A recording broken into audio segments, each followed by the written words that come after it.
Or, well, this is what happened. If it is not so, or if crouches unseen a panther tomb. If crouches, well, there can be all good things, etc. She has described here. Let's not drag grief in our conversation. And then she also says, yeah. So, or if crouch is unseen, a panther doom. Now,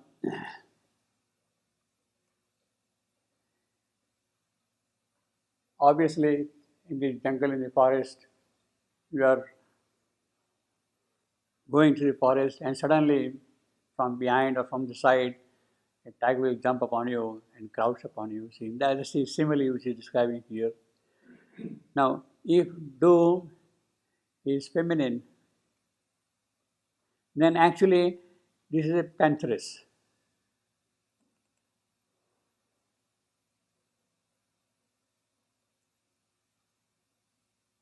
See, if doom is feminine, as we've seen earlier, then it is unseen a pantheress doom. But pantheress doom will not do. Pantheress is indicative of the quality here now, not the creature, not the animal. See, in that sense, who is hiding behind the scenes. See. If wings of evil brood above that house, wings of evil.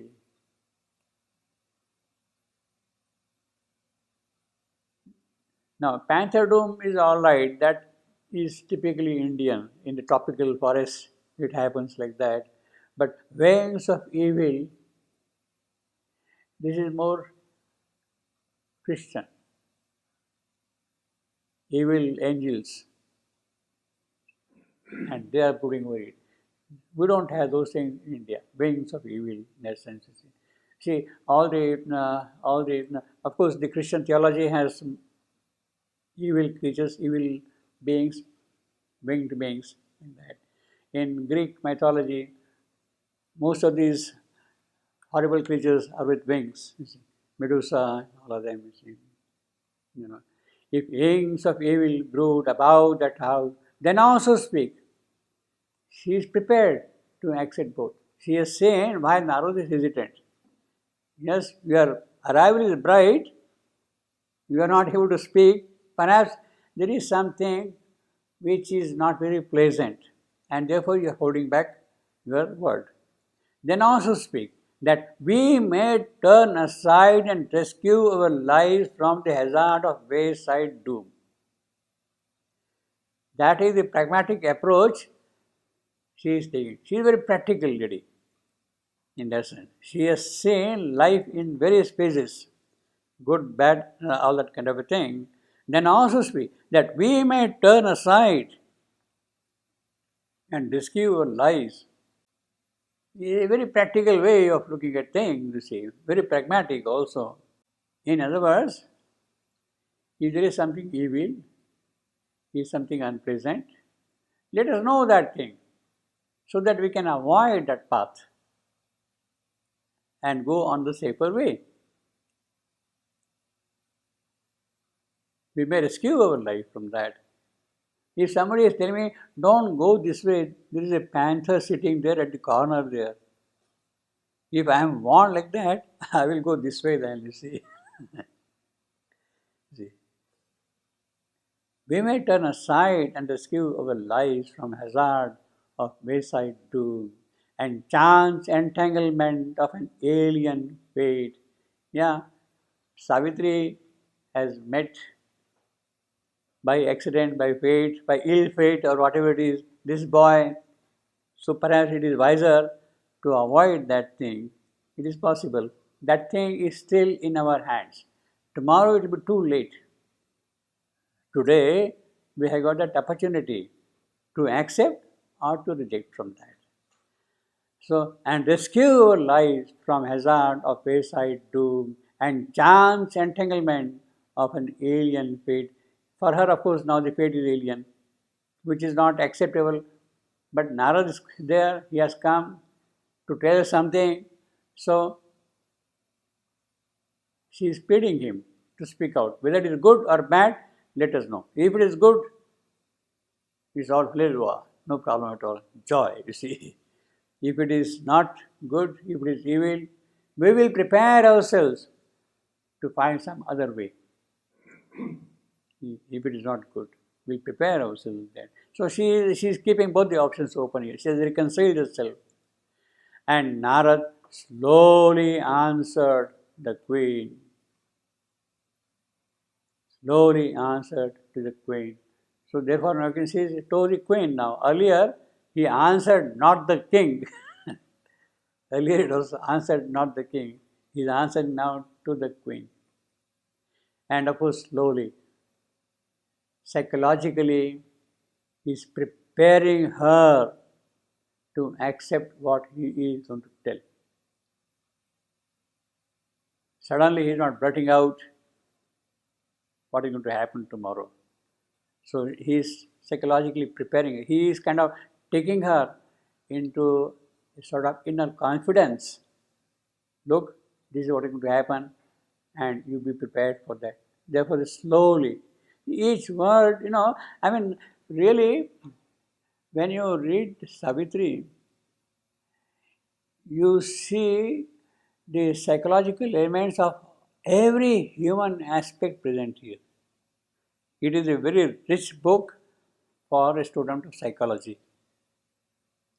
For a student of psychology, really you can see how the human nature is there and psychological states there.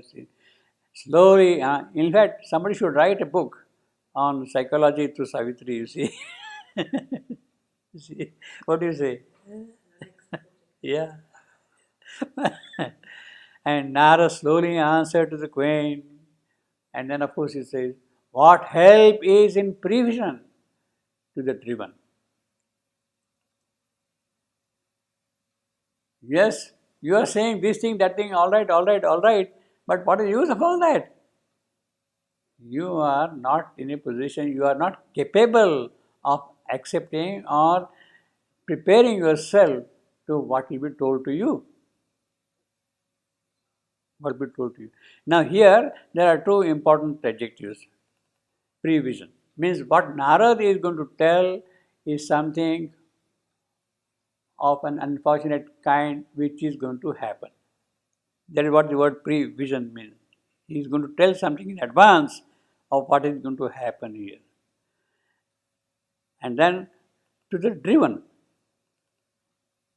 one who is driven by fate, by circumstance, by the forces of life, by the daily events of things and all that. What is the use of telling me that tomorrow this is going to happen? It is of no use at all. It is a very true statement. If I am constantly governed by the circumstances here around, and if somebody comes and tells me, look, don't go like this is a bad thing, it will happen like that, I will not accept that thing at all. Because psychologically, mentally, in my being, I am not prepared for that kind of an eventuality at all. So he says, sorry, it is of no use at all. Even if I foretell you those things, you are not going to accept it because you are driven by the forces of nature. Now, this is of course the immediate sense of it, but in the other context, it means that yes, it is a help. What helps? He is asking here. But yes, it is a help.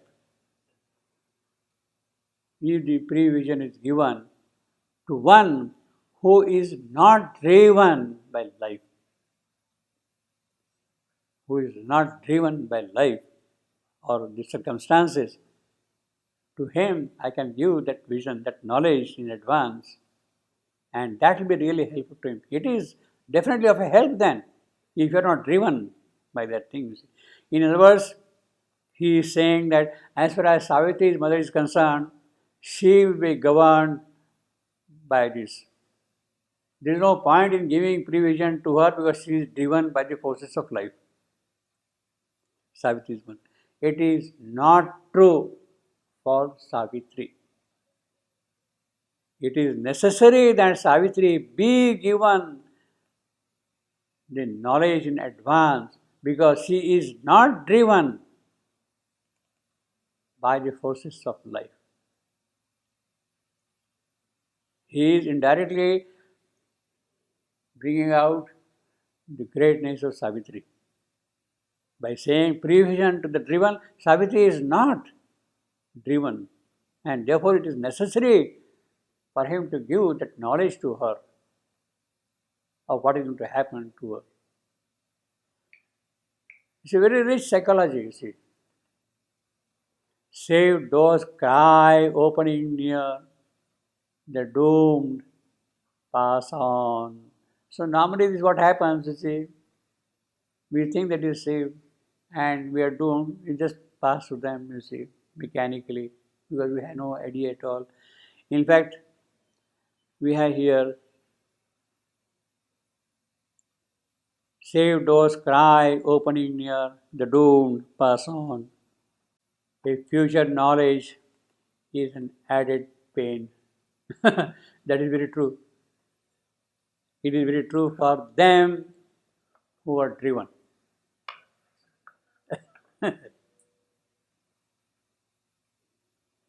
Is an added pain. I mean, somebody comes and tells me, look, tomorrow something very bad is going to happen tomorrow to you, like that, then you will be totally disturbed. You will not be able to see what to do in that kind of. So, future knowledge and added pain, you are already suffering in this life and you are going to add something like that, you see. A torturing burden and a fruitless light on the enormous chain that fate has built. So don't give that. What is the use of giving that future knowledge?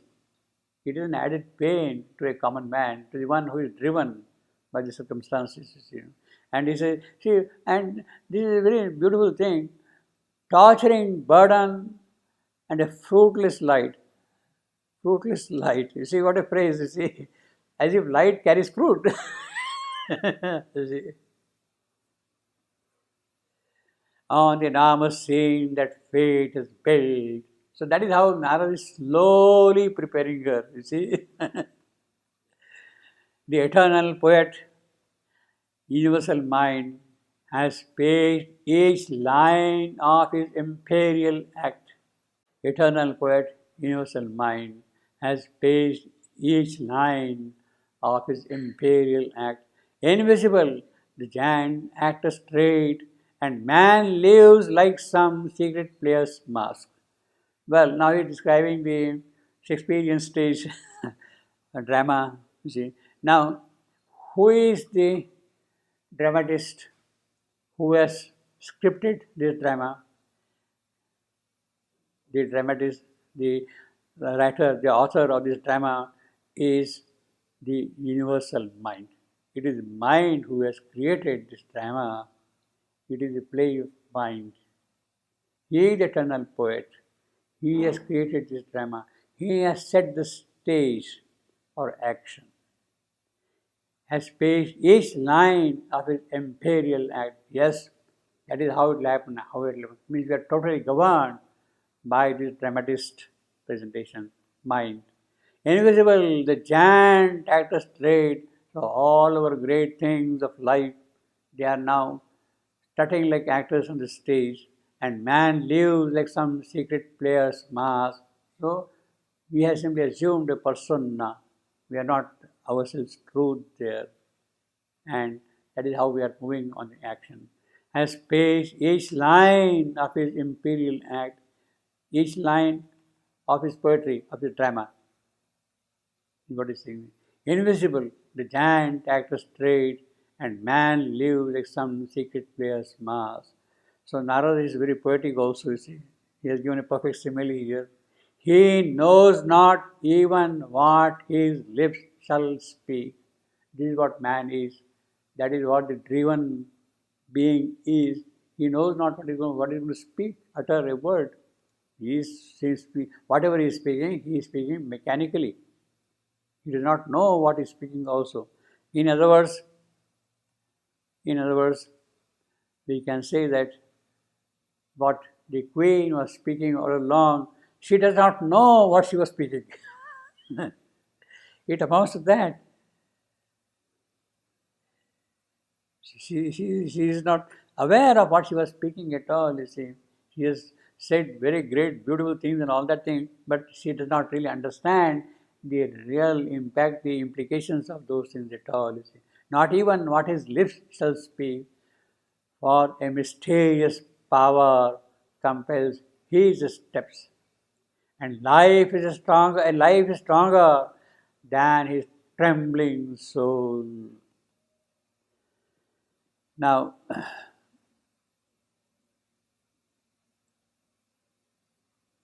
this is of course for man as a universal being. Man knows not what his lips shall speak.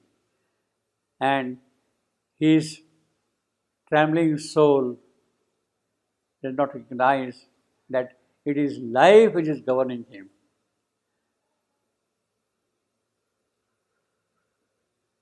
The soul which is not yet fully confident of its own against the forces of nature. That is what she is saying. He knows not even what his lips shall speak, for a mysterious power compels his steps, and life is stronger than his trembling soul. None can refuse what a stark force demands. The force, that power, that mysterious power, that is the force. She demands something of him, and nobody can refuse that. Her eyes are fixed upon her mighty aim.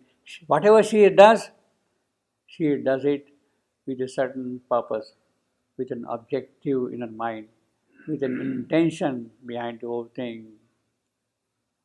That is the star force. She does not bother about your weeping and crying and laughing and jumping and all that thing. They are all immaterial to her. She will do whatever has got to be done. Now, this for a mysterious power compels steps. So, in other words, this applies directly also to Savitri. Savitri has chosen this person as her husband, and therefore a mysterious power has compelled her steps that she must meet him, she must choose him. That mysterious power has really compelled her in that sense. And therefore, even if Savitri is hesitant in her soul, which is not true here, life force in her will assert itself and get things done the way it should be got done. No cry or prayer can turn her from her path. Her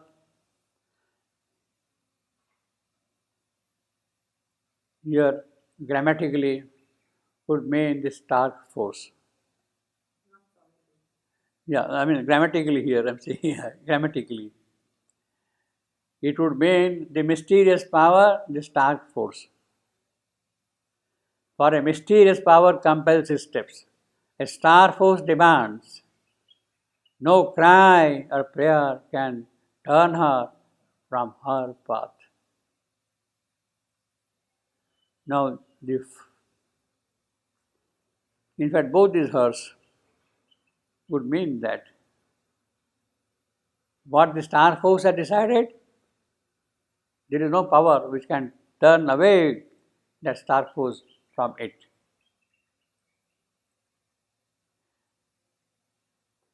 But obviously, in the context of the next line, it becomes more explicit. She has leaped an arrow from the bow of God. Now, her grammatically would definitely stand for force, which would mean also that she is also standing for that stark force. She has leapt the arrow. The force has shot the arrow. Nobody can stop it.